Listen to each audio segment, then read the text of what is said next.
everybody, welcome back to my channel. I'm Annalisa from Creative Curious Learning and Living here on YouTube, and in today's video I am going to be sharing my kindergarten picks for my upcoming kindergartner joining us in our homeschool journey this fall.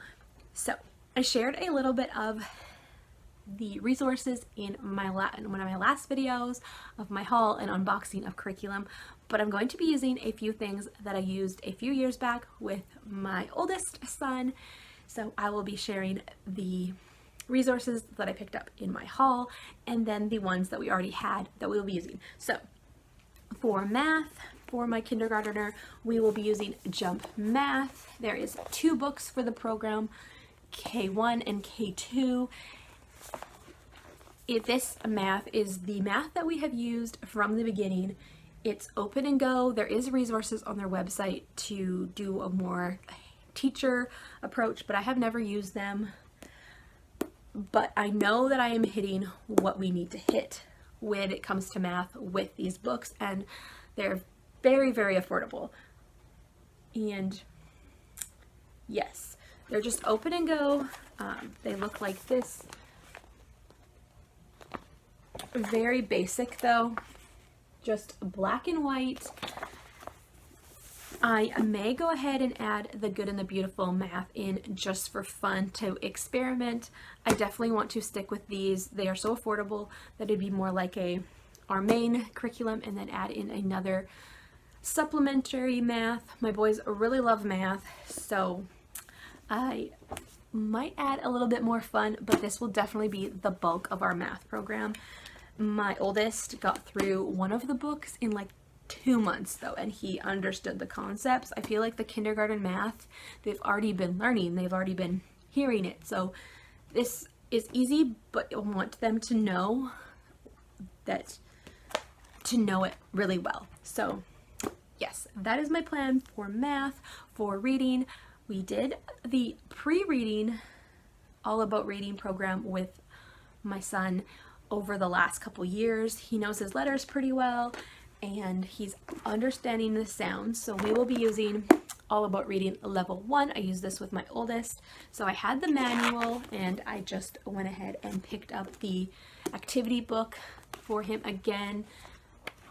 And I will be putting it into a binder to reuse.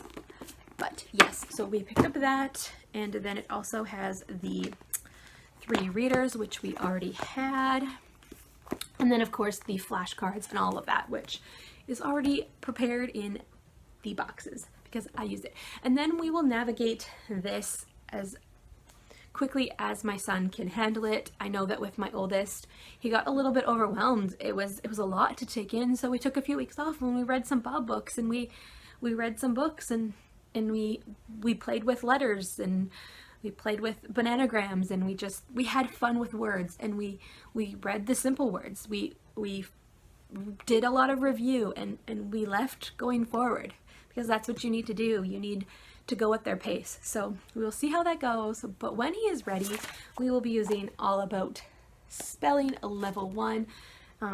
This does suggest waiting till the end of level 1. I've also heard some of my friends that they do it every other month just to introduce what their kids have already been learning. And my oldest, he wanted to know. Halfway through, he was like, can we learn about spelling? And was already trying to spell words. So we will see when we get to that, but that is what I will be using for spelling. And then we will be using the Good and the Beautiful Level K handwriting program. We have other tools to practice letters and all of that as well, but I love this to get the placement of lines and all of that. And then I just love the activities in here. And my kindergartner, almost kindergartner, he loves mazes, so there's a bunch of mazes in here, so I'm just excited for him to have fun with this. And yeah, this is the digital download, and I just went ahead and printed it off and bound it together, so excited for that. And then we will be using the Healthy Habits for Healthy Kids grade kindergarten grade book, and it's just a bunch of worksheets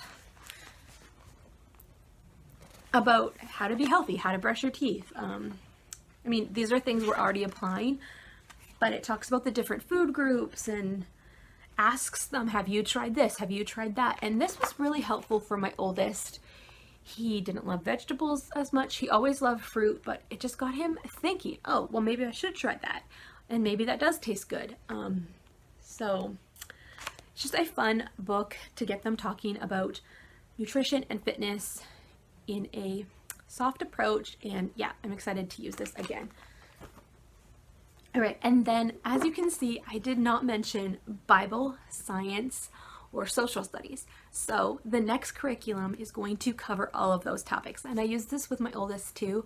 So I'm excited to do this all over again and change the program to work for my youngest boy. So the curriculum that is going to incorporate all of those is Come Sit By Me Volume 1. It's recommended for ages 4 to 7. So you could do this when they're a little bit younger. You could do this right through grade 1 or grade 2, depending on where your kid is. I feel like you could do this with older kids too.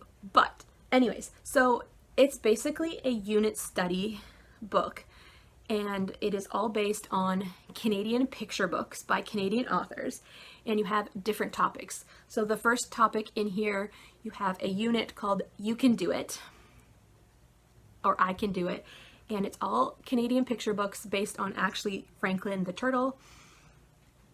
And you're learning about different character traits and different things that you may need to learn as you're entering kindergarten, as you're starting out and navigating life. And it gives you, so let's see, so one of the books is Franklin is Messy.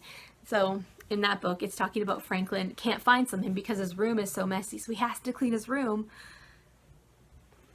to find what he's doing. And this is a good lesson to learn. And then so it has character studies, and within the character studies, it has Bible stories and memory verses that you can work on. So a gentle approach, but a practical approach to Bible. And then they do have math suggestions to enrich your math programs, but you're not going to get your core math in here. But as you can see, they have like a math suggestion, like because Franklin is cleaning his room, he can count certain things as he's cleaning his room. So maybe you can do that. And then it has different languages, like how did they talk in this book? Maybe they talk differently than us.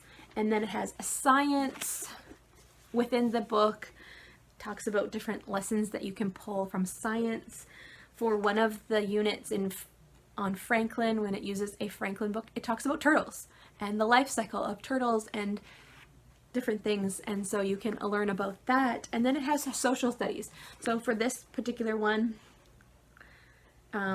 it's talking about knights and different things because they were playing knights. And then you have a Canadian unit as well. So you get, yeah, okay. So then anyways, so you also get art suggestions, practical living suggestions, outing suggestions for some weeks. And yeah, it's really cool. And you get a whole Canadian unit study to introduce the concepts of Canada and the history of Canada. I'll just go ahead and read the different sections.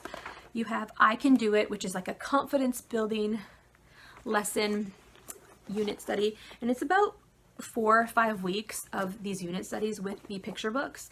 And then you have cats and dogs, so like pets, the Inuit, looking at the Aboriginal people of Canada, and Let It Snow, Canada Coast to Coast, grandparents, so looking at the past and how that comes into play now, and the classics, and counting up and down. So the counting up and down unit is like books that incorporate numbers and what that looks like. So yeah, it's just a really gentle approach to science, bringing in science in practical ways and just introducing the concept of Canada and giving the kids a little bit of history. Like, you live in Canada. This is what Canada is about. These are our provinces. This is a little bit of Canada, and you can definitely go right by the book, or you can add your own stuff in. We definitely use different resources to add in different things. And it also suggests doing a lap booking, making your own books with your child's findings and research, and gives you all of the tools to do that, to make fun shaped books and publish your kids' work in these fun shaped books. We did one of them. My son really likes turtles, my oldest. So we did one turtle one. But then we incorporated our own notebooks. I had a Bible notebook where we would draw a picture of the Bible verse or the Bible story we're talking about, and then we would write something down below to practice writing. We did the same for science. We would draw a picture of the lesson we were learning about and write some facts. And when my son couldn't write as much or copy as much, I would write for him. I would dictate different things. He would dictate to me, or I'd write a fact down that he told me or that we were talking about. So it is definitely doable, and it is fun. It is a gentle approach. It's open and go for the most part. You do have to grab the books from your local library or find them. I've found a bunch of them at Value Village. Some of them are older, so they're a little bit harder to find, and you have to like interloan them and get them shipped in from another library to find. So you have to kind of navigate that and figure it out and plan ahead. But I think it's worth it because it's just such a fun curriculum to introduce a whole lot of concepts in 1 year. And it doesn't even take like the whole year. I think we finished it by like May. Definitely by the end of May, if not sooner. So, and it's flexible. But yes, this is the curriculum that we will be using for Bible, social studies, and science, and a few things in between, just for fun. I am excited to use this again. If you want me to go ahead and do a flip through or just talk more about this and how I used this in my homeschool before, or share how I switch things up this year, definitely let me know in the comments below. It is really, really cool. I can tell you more about it if you have specific questions. Yes, I can do that for you. If there's any other questions you have about the other curriculums that I will be using, I would love to try and answer those for you. And that is all I have to share with you for my kindergarten curriculum picks for the 2022-2023 school year. That is so weird to say. Anyways, so that is all for today's video. Thank you so much for watching. If you liked this video, give it a thumbs up and consider subscribing to my channel. I would love to have you join me here on this journey as I share my homeschooling journey with you to hopefully inspire you along the way. All right, bye for now.